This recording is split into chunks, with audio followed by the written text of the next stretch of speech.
شروع اللہ کا نام لے کر جو بڑا مہربان نہایت رحم والا ہے۔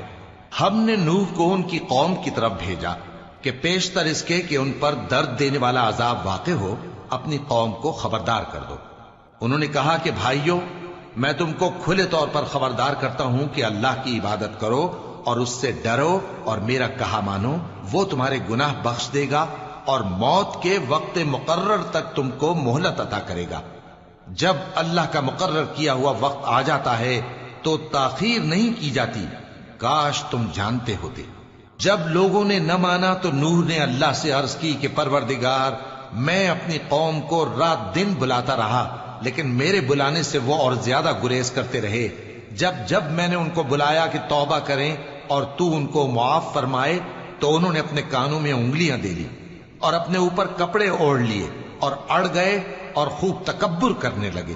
پھر میں ان کو بلند آواز سے بھی بلاتا رہا، پھر علانیہ بھی اور رازداری سے بھی سمجھاتا رہا۔ پھر میں نے کہا کہ اپنے پروردگار سے معافی مانگو کہ وہ بڑا معاف کرنے والا ہے۔ وہ تم پر آسمان سے موسلا دھار میں برسائے گا اور تمہارے مال اور بیٹوں میں اضافہ کرے گا اور تمہیں باغ عطا کرے گا اور ان میں تمہارے لیے نہریں بہا دے گا۔ تم کو کیا ہوا ہے کہ تم اللہ کی عظمت کا اعتقاد نہیں رکھتے، حالانکہ اس نے تم کو طرح طرح کی حالتوں میں پیدا کیا ہے؟ کیا تم نے نہیں دیکھا کہ اللہ نے 7 آسمان کیسے اوپر تلے بنائے ہیں اور چاند کو ان میں روشن بنایا ہے اور سورج کو چراغ بنا دیا ہے؟ اور اللہ ہی نے تم کو زمین سے ایک خاص طرح سے پیدا کیا ہے، پھر اسی میں تمہیں وہ لوٹا دے گا اور اسی سے تم کو نکال کھڑا کرے گا۔ اور اللہ ہی نے زمین کو تمہارے لیے فرش بنایا تاکہ اس کے بڑے بڑے کشادہ رستوں میں چلو پھرو۔ آخر میں نوح نے عرض کی کہ میرے پروردگار، یہ لوگ میرے کہنے پر نہیں چلے اور ایسوں کے تابع ہوئے ہیں جن کو ان کے مال اور اولاد نے نقصان کے سوا کچھ فائدہ نہ دیا، اور وہ بڑی بڑی چالیں چلے اور کہنے لگے کہ اپنے معبودوں کو ہرگز نہ چھوڑنا، اور ود اور سوا اور یغوث اور یعوق اور نصر کو کبھی نہ چھوڑنا۔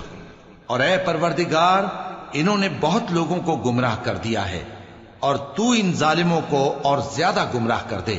آخر وہ اپنے گناہوں کے سبب پہلے غرقاب کر دیے گئے، پھر آگ میں ڈال دیے گئے، تو انہوں نے اللہ کے سوا کسی کو اپنا مددگار نہ پایا۔ اور پھر نوح نے یہ دعا کی کہ میرے پروردگار، ان کافروں میں سے کسی کو زمین پر بستہ نہ رہنے دے، اگر تو ان کو رہنے دے گا تو یہ تیرے بندوں کو گمراہ کریں گے، اور ان سے جو اولاد ہوگی وہ بھی بدکار اور ناشکری ہوگی۔ اے میرے پروردگار، مجھ کو اور میرے ماں باپ کو اور جو ایمان لا کر میرے گھر میں آئے اس کو اور تمام ایمان والے مردوں اور ایمان والی عورتوں کو معاف فرما، اور ظالم لوگوں کے لیے اور زیادہ تباہی بڑھا۔